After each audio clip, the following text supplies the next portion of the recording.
In a small attic room above a sleepy bookshop, there was a very special pillow. Not just soft, but magical. Its fabric was sewn from old lullabies, and its stuffing made of the fluffiest dandelion seeds. But what made it truly special was what it did while you slept. The pillow caught dreams. As you dozed off, it would gently tug the best parts of your day, a smile, a warm hug, a moment of laughter, and weave them into soft, glowing threads.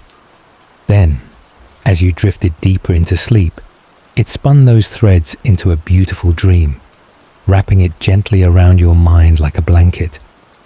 When you woke, the details faded, but the feeling stayed.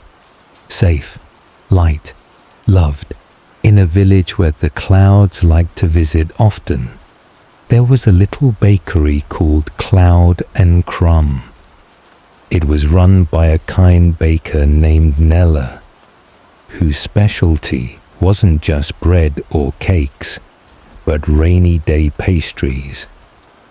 Whenever soft raindrops tapped the windows, Nella would begin.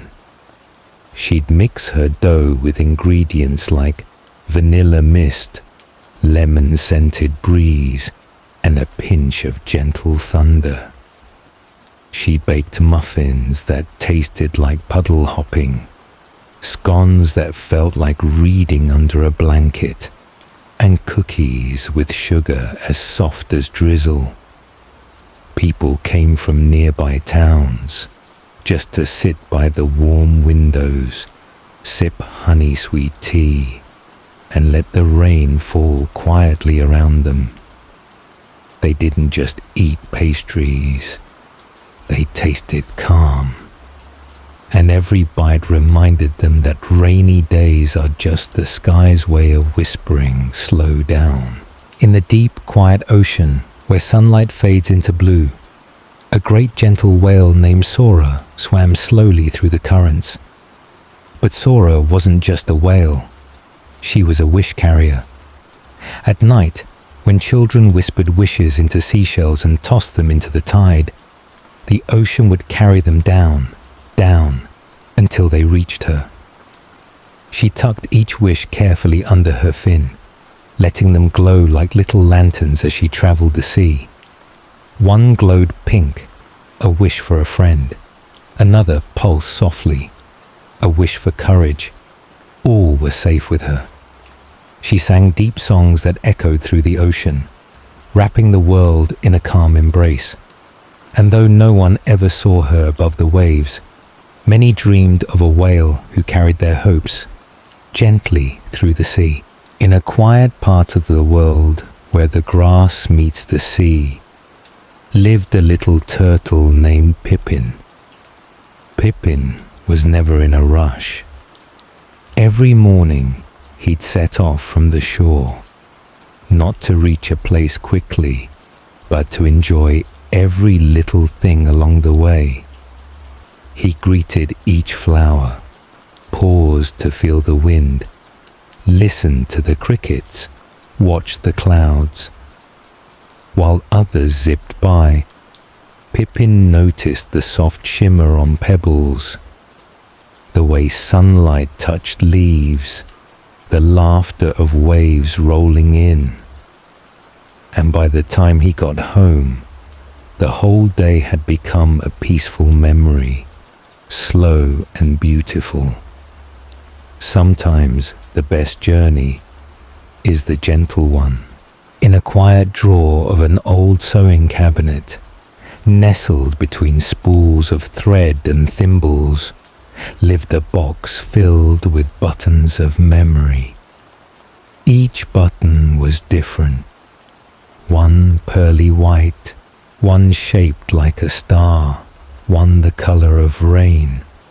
When touched, each button played a tiny memory from someone's life.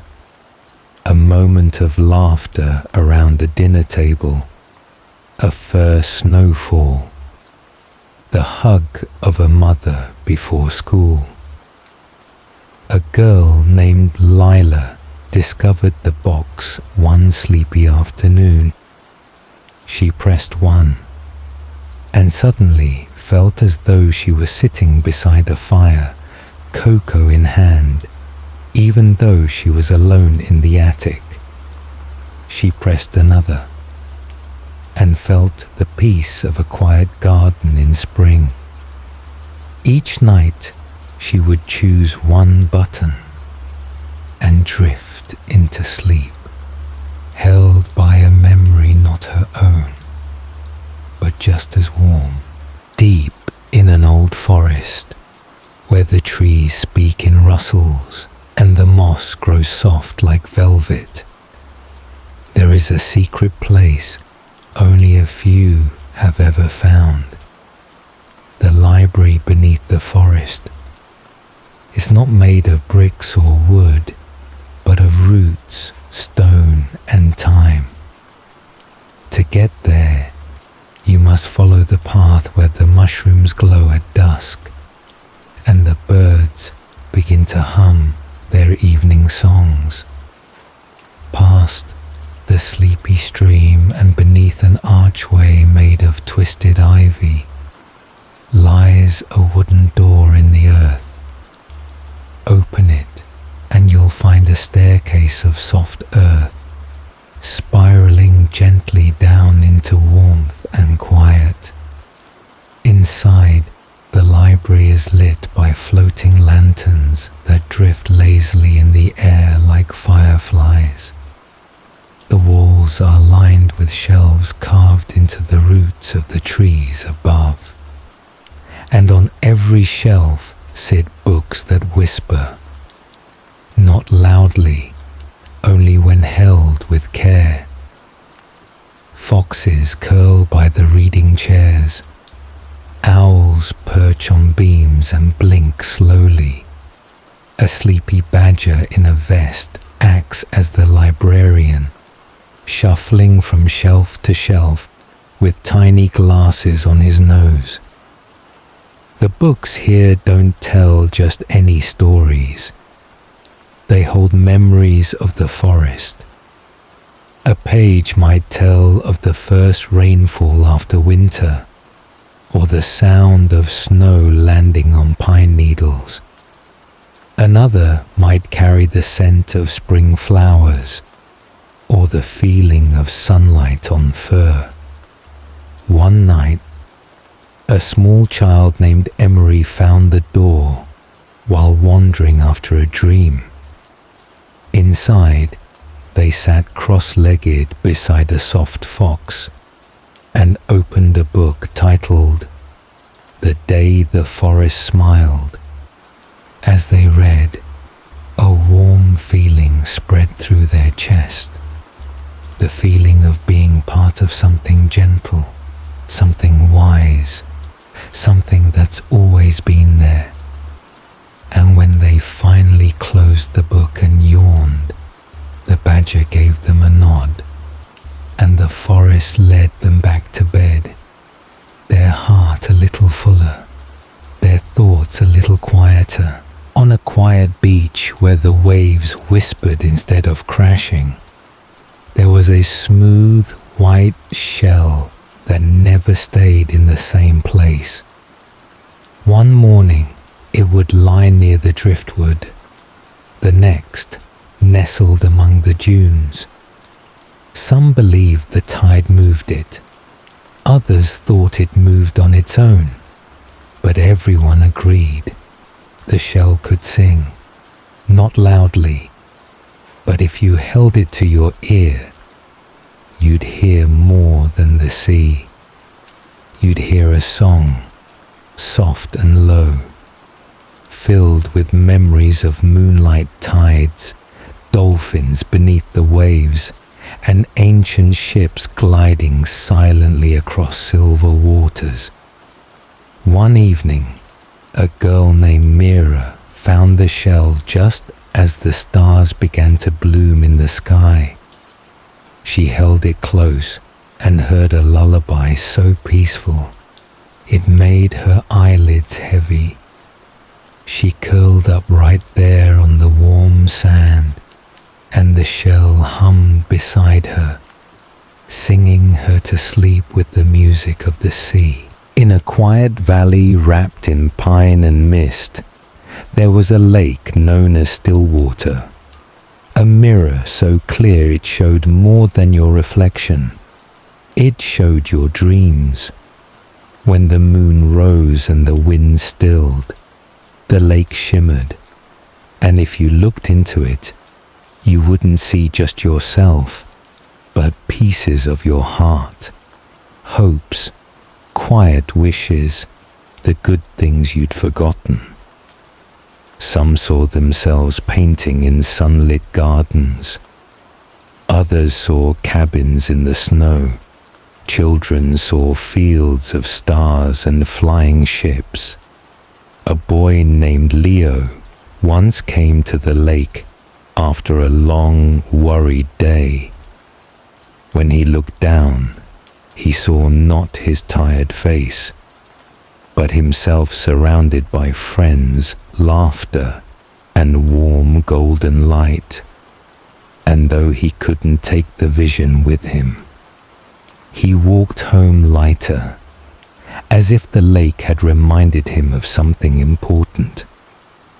Something already inside him. In a meadow tucked between whispering trees, there was a trail not made by humans, but by paws. Soft paw prints dotted the path, as if gentle animals had walked it every night, but no one ever saw them. The trail appeared only after twilight, and only for those walking slowly. One evening, a curious boy named Theo followed the prints. They glowed faintly, golden like candlelight, and led him past wildflowers that swayed in the breeze, under archways of fireflies, and through fields of tall grass humming with night sounds. He never saw the animals, but he felt them, like warm breath on his cheeks and quiet padding behind him. At the end of the path was a small circle of stones, where the stars above looked bigger than anywhere else. Theo sat there, listening to the night, and felt wrapped in the gentlest silence. Far above the clouds, where stars shimmer like tiny bells in the dark, there is a garden that only the moon tends. It's not like gardens on Earth. There's no soil or fences, just patches of stardust, comet blossoms, and soft glowing moss that sings when touched by light. The moon, gentle and silver-eyed, walks the paths each night in quiet peace. She waters her flowers with light pulled from dreams, and her footsteps leave a trail of frost-kissed sparkles. In one corner of her garden grows a tree with crystal leaves that chime when the wind passes, not loudly, just enough to remind the stars to blink in rhythm. Sometimes she lets comets rest among the vines, or invites a sleepy bat to curl up among her glowing roses. But the most special part of the moon's garden is this: it catches earthly dreams. When someone on Earth drifts into deep sleep, a child snuggled under quilts, or an old man rocking slowly in his chair, their kindest dreams float up into the sky and settle softly in her garden like dew. Tonight, the moon pauses beside a new dream, a floating bubble filled with the sound of laughter, warm bread, and the memory of a loving hug. She tucks it gently under a petal, letting it glow with joy. And down below, the dreamer sleeps peacefully, not knowing the moon herself is watching over them. In the middle of a sleepy valley, there stood a tree older than anyone could remember. Its bark was silver grey, its branches long and twisting, like arms ready for a warm embrace. But unlike the other trees, it had not bloomed for many, many years. Seasons passed, snow, wind, sun, rain. Birds landed and left, The other trees burst into green, then gold, then bare again. But this tree, it simply stood. The villagers called it the waiting tree. Some said it was resting. Others said it had forgotten how to bloom. But one little girl named Lena believed the tree was waiting for the right moment, or perhaps the right someone. Each day after school, she visited the tree. She told it stories, tied ribbons to its branches, left warm tea at its roots. She believed it was listening. One spring evening, after months of snow, Lena curled up beside the tree's trunk, hugged it gently, and whispered, "It's okay. You can bloom when you're ready."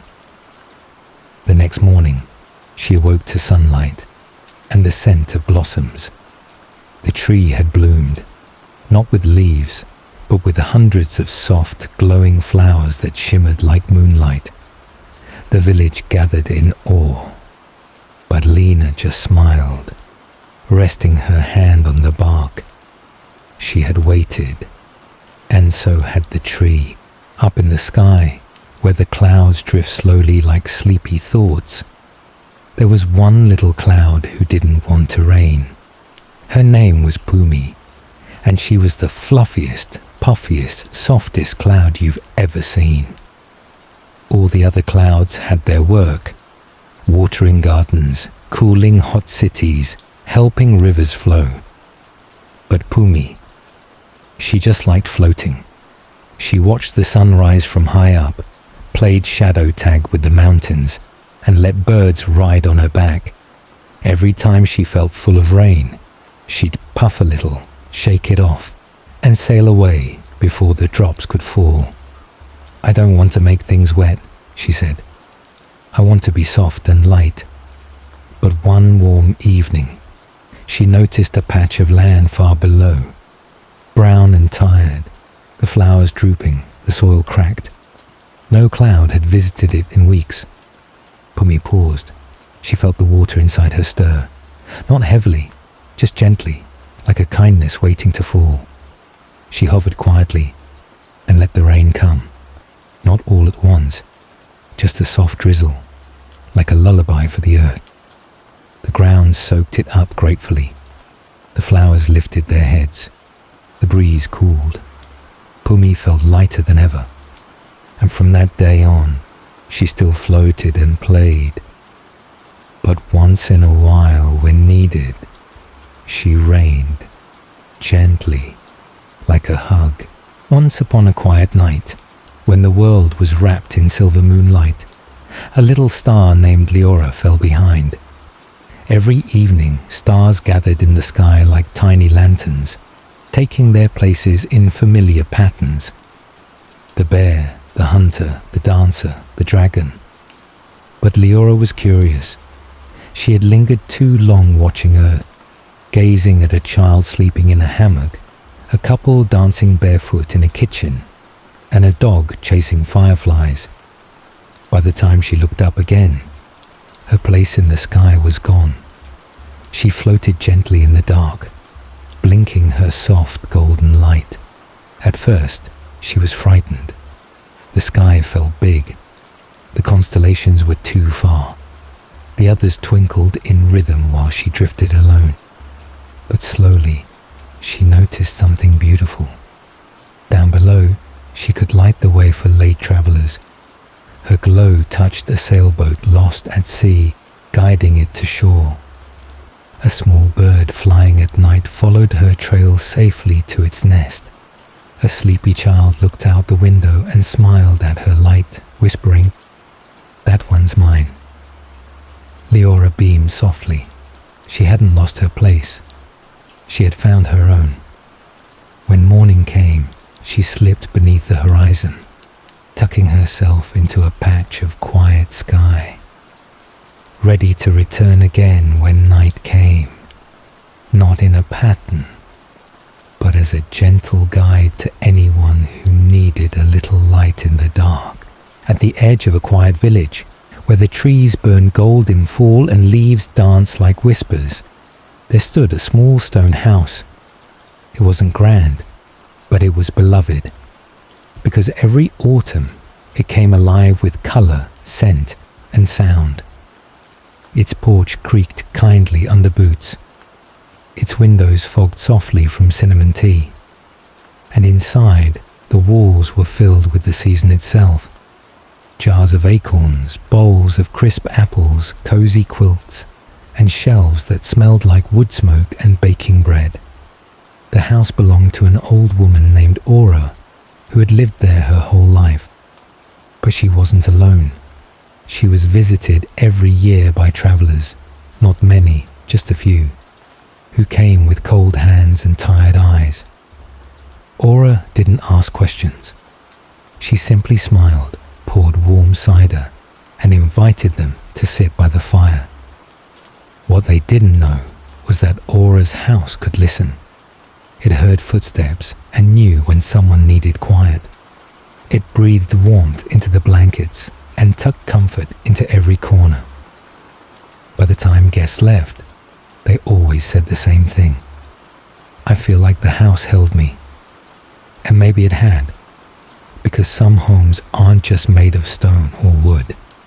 They're made of love, memory, and seasons that never rush. In the quiet lands where hills roll like waves and rivers reflect the stars, lived a little bird named Kiri. She was not the fastest flyer or the loudest singer, but she had something rare, a heart full of wonder. Each night, when the moon rose and lit the treetop silver, Kiri would perch on the highest branch and stare in awe. The moon, round and glowing, felt like a friend, a guide, a story waiting to be followed. One night, Kiri made the decision. She would follow the moon. She flew quietly through the cool air, chasing the soft trail of moonlight across lakes and hills, over sleepy farms and gentle mountains. The world below was hushed, as if holding its breath to let her pass. As she flew, she met others. A fox watching from a hilltop, a deer drinking from a glowing pond, even an owl who flew beside her for a while before drifting away. She didn't know where the moon was leading her, only that the journey made her heart feel light. Eventually, just as dawn began to warm the horizon, Kiri landed on a quiet branch and rested. The moon dipped slowly beyond the hills, and though it faded from the sky, its glow stayed in her chest, soft, quiet, and full of peace. She had followed wonder and found something even better. Stillness in the heart of a quiet land, hidden far from roads or noise. There stood a forest so old that even the stars seemed younger.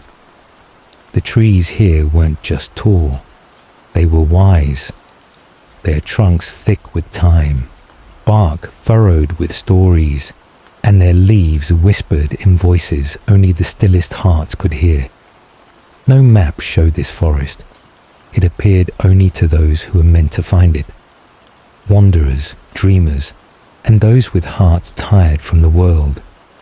One such wanderer was a boy named Ellis. Ellis was gentle.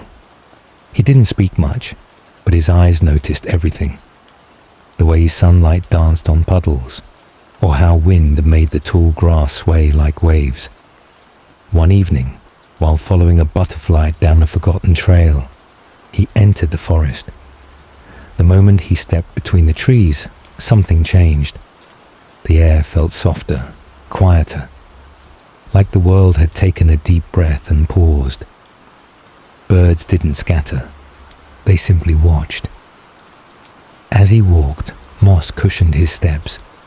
Sunbeams filtered through the leaves in golden threads. He passed a fallen log covered in mushrooms glowing faintly blue, and a tiny pond where dragonflies skated over the surface like skaters on glass. The forest knew Ellis was there, not just as a visitor, but as someone it remembered. It showed him secret paths, one lined with old bells that chimed when touched by wind, another where fireflies blinked in patterns that felt like music, Every clearing held a story. An old tea set covered in ivy, a circle of stones where a fox sat calmly, blinking at him as if in welcome. Ellis felt no fear, just peace. By the time night began to fall, a path of moonlight opened through the trees, guiding him to a quiet grove where the grass was soft and the air was warm. He lay down, closed his eyes, and for the first time in a long while, felt like he belonged. Because the forest never forgets those who see the world with wonder. And it had been waiting for Ellis all along. In a green valley shaped like a smile, there was a village where time moved differently. Not slower in minutes or hours, but slower in feeling. Here, people didn't rush. Children played in the fields until the stars came out. Elders rocked slowly on porches, sipping mint tea and humming old songs. Even the cats took naps that lasted all afternoon. It wasn't laziness, it was presence. Everything in the village was done with attention, care, and love. Clocks still ticked, yes, but no one minded them. The baker rose when birds sang. The postman delivered letters when the fog lifted. And when rain fell, everything paused. Shops closed, umbrellas bloomed, and people watched the droplets slide down leaves like tiny dancers. One visitor, a man named Theo, arrived from a faraway city. He had tired eyes, a watch that beeped, and a phone that never stopped buzzing. At first, the slowness bothered him. The bakery didn't open at 7 sharp. The cafe didn't do takeaway. People chatted for hours instead of minutes, but something in the air softened him.